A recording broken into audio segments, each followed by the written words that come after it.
are you maybe for that challenge? Yeah, it's exciting, man. It's a Big Ten football game. It's what you come here for. So we'll be ready for it. Big physical team. You know, they're a good team, so it'll be a good challenge for us. What do you see today at practice from guys? It was a good day. We got after it, but you know what? We've had 3 good Mondays now, you know. So it'll be Tuesday and Wednesday is when we'll win the game. So we just got to keep it rolling this week. Anything about Michigan? Have you had a chance to study them much or watch? A little bit. We've started a little bit. Anything jump out at you at first impression? They're big and physical, and then they have really good backs, just like you would expect from a Michigan team, you know. And then their quarterback, Shea Patterson, he's a really good player too. Maybe a little bit different than they've had in the past years, you know, being able to run the ball, and he's obviously he can throw it around too. So that presents a little bit different stuff for them. This feels like one of those kind of famous helmet games. Mm-hmm. You know, does that excite you being in a game like that? No doubt. You know, it gets to go into the big house with an opportunity to play against a top 25 team and make something happen. So it's definitely exciting.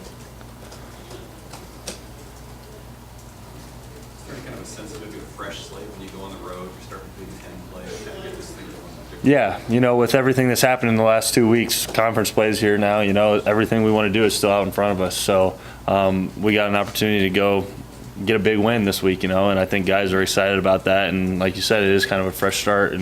And you know, we got to take a lot of things from the last 2 weeks, some good things, some bad things, and then move on, you know, and get to conference play. Do you have a sense on how your travel routine might change with this new coaching staff? You know, we actually haven't talked about it much. I'm sure we'll find out on Wednesday or Thursday what that'll be like. Luke, in Scott's opening statement after the game the other day, he mentioned that if there's players that aren't bought in, they should tell it now. Does that mean it? What did that mean to you? Does that mean it?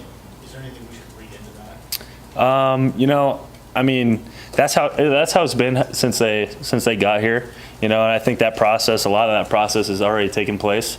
For the most part, I think guys' hearts and what they want to do is in the right place. But sometimes, you know, it's a process. It doesn't happen overnight, and we've seen a lot of good things happen in the last 8 months, you know, 9 months. But there's always, with a new staff and a new team and a new mentality, a makeover, you know, in this program. It's going to take some time sometimes, you know, and so we're on the right path. We're definitely on the right path, but there is still some of that, you know. It's got to be a full buy-in, and when things go wrong, you know, like the last 2 weeks, that's when it really becomes apparent. So we gotta make sure as a team and as leaders and captains that we stay on top of that.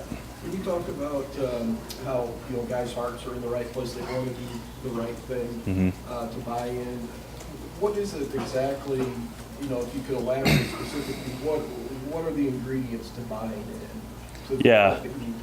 Well, you know, I think a lot of times you see now, sometimes, and this is everywhere, you know, throughout college football, but there's some defiance in doing what you've been told to do. And I think guys started to understand, you know, yeah, I'm a grown man, I get to make my own decisions, but a grown man does what he's told to do. A grown man, if your boss tells you to do something, you do it, you know. And it's not always fun, it's not always easy, but that's the way it is, and that's the way this program's going to be ran. And what are some of those things? Getting to every meal on time and being to meetings on time. And you know, it may seem small to miss a meal on Sunday on your off day, but that's not where this program is going. You know, those things can't happen in what we're doing right now. What kind of message do you have to fans who may be kind of starting to fall off the bandwagon or start to kind of lose a little bit of confidence in this coaching? Yeah, just stick with us. I mean, I've been there, man. I know how hard it is.